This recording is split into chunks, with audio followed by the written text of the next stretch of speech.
Hello friends, I am Aprati. Welcome back to our channel plant से space. ये है म्यूसांडा का प्लांट जिसको मुसांडा भी कहते हैं। और आज से 50 डेज़ पहले यानी 50 दिन पहले ये प्लांट हमने लिया था। लगभग 1.5 महीना हो चुका है और तब इस पर बहुत अच्छी फ्लावरिंग थी क्योंकि ये नर्सरी से आया था। लेकिन अब सेकेंड फ्लावरिंग भी हमें प्लांट ने दी है, जबकि हमने इसको रिपोर्ट नहीं किया था।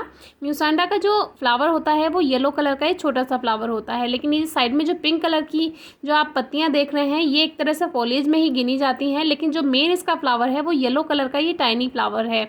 और पत्तियां भी आप देख सकते हैं कि इसको रिपोर्ट नहीं किया है, फिर भी प्लांट अच्छी ग्रोथ कर रहा है।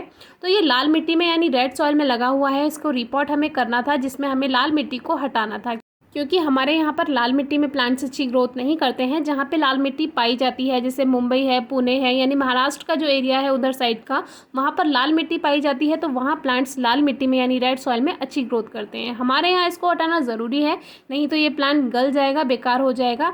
अभी प्लांट पे काफ़ी कलियां आ रही हैं, तो आगे जाकर हमें अच्छी फ्लावरिंग प्लांट से मिल जाएगी। तो जब भी आप रिपोर्टिंग करते हैं तो पहले सॉइल मिक्सचर तैयार कीजिए, पॉट तैयार कीजिए, उसके बाद पौधे को आप एक पॉट से या पॉली बैग से बाहर निकालिए। तो पॉटिंग मिक्स के लिए हमने कावडंग यानी गोबर की खाद लिया है, जो कि अच्छी तरह डिकम्पोज हो चुका है, यानी ये पुरानी खाद है। नई खाद से फंगस लग सकती है, इस बात का ध्यान रखिए। और सॉइल जो है वही हमारे जो दूसरे गमलों में हम यूज़ करते हैं वही बचती रहती है, उसी को ही यूज़ कर लेते हैं। मिट्टी कठोर है तो 2-3 मुट्ठी आप रेत, जो कि कंस्ट्रक्शन सैंड होता है ग्रे कलर का, वो आप मिला सकते हैं सॉइल मिक्सचर में, उससे वेल ड्रेन्ड सॉइल बनती है। तो पॉटिंग मिक्स तैयार है और इसमें ड्रेनेज होल पॉट का चेक कर लेंगे। ये 10 इंचेस का पॉट है, इसमें ड्रेनेज होल चेक करने के बाद एक पत्थर रखने के बाद पॉटिंग मिक्स को भर देंगे। पॉटिंग मिक्स 60% सॉइल और 40% कावडंग हमने रखा है। आप इसमें आधी मिट्टी आधा खाद भी रख सकते हैं। तो इस तरह से जो है अब पॉली बैग को कट कर लेते हैं, पौधे को बाहर निकालते हैं। रेड सॉइल में लगा हुआ है, फिर भी रूट्स फैल चुकी हैं, क्योंकि जहाँ ये पौधा लगाया गया था इस मिट्टी में वहाँ पर रेड सॉइल ही चलती है, इसीलिए ये प्लांट्स वहाँ से जब आते हैं तो अच्छे रहते हैं। लेकिन जब आप इसको पॉटिंग मिक्स के साथ लगा देंगे ऐसा का ऐसा रेड सॉइल के साथ, फिर ये मरने लगेंगे। ऐसा क्यों, ये आगे बताएंगे। तो फिलहाल इसको पानी से भरी एक बकेट में रखेंगे और फिर थोड़ी देर के बाद सोक करने के बाद इसको हाथों से हल्का हल्का जो रेड सॉइल है उसको हटा सकते हैं। और बहुत टाइटली आपको नहीं करना है, रूट्स टूट सकती हैं। बहुत सॉफ्टली आपको ये काम करना है, बस मिट्टी को हटा देना है रूट्स पर से। और इन दिनों परेशानी की कोई बात नहीं है, इसीलिए हमने 50 दिन का इंतज़ार किया। आप सोच रहे होंगे इतने टाइम बाद हमने रिपोर्ट क्यों करना चाहा, तो इसीलिए क्योंकि रेनी सीजन में क्या होता है, मौसम में ह्यूमिडिटी होती है, मॉइस्चर होता है सॉइल में, तो जो प्लांट है वो स्ट्रेस में नहीं जाता है। तो अभी आप देखेंगे ये रेड सॉइल पूरी हट चुकी है और इसमें एक बड़ा सा पत्थर भी निकला है। तो ये अगर आप ऐसा का ऐसा लगा देते पौधे को तो ये सही नहीं रहता। अगर आपको थोड़ा सा भी डाउट है कि ये रेड सॉइल हटाने के बाद प्लांट कहीं मर तो नहीं जाएगा, तो आप वीडियो नंबर 727 और वीडियो नंबर 732 ज़रूर चेक कीजिए। उसमें भी लास्ट ईयर हमने यही काम किया था और हमारे दोनों प्लांट्स अभी भी बहुत अच्छी ग्रोथ कर रहे हैं। गुलाब के पौधे में ये काम आपको अक्टूबर से लेकर जनवरी तक करना है, क्योंकि वही उसका ग्रोथ टाइम होता है। रेनी सीजन में बिल्कुल नहीं करना है। उसके लिए वीडियो नंबर 190 आप चेक कर सकते हैं।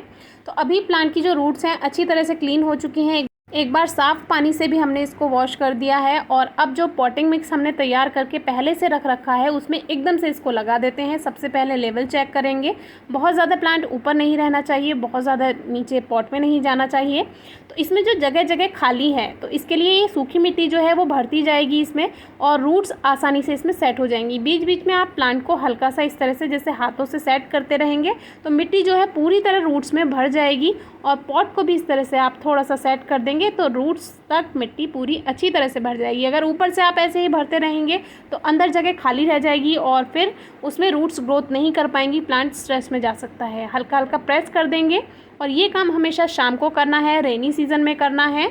और इस तरह से इसको रिपोर्ट करने के बाद वाटरिंग कर देनी है, जिससे जो मिट्टी है वो हर कोने में इसमें रूट्स के सेट हो जाएगी। और लगभग इसको 1 हफ्ते तक आपको धूप में नहीं रखना है, यानी 7 दिन तक तो आपको इसको धूप में बिल्कुल नहीं रखना है, क्योंकि इस रूट्स पर से हमने बिल्कुल मिट्टी हटा दी है। नॉर्मली रिपोर्टिंग के लिए हम 2 से 4 दिन आपसे कहते हैं कि धूप में नहीं रखिए, लेकिन अभी रूट्स पर से सारी मिट्टी हटाई है तो कम से कम 7 दिन तक तो धूप में नहीं रखना है।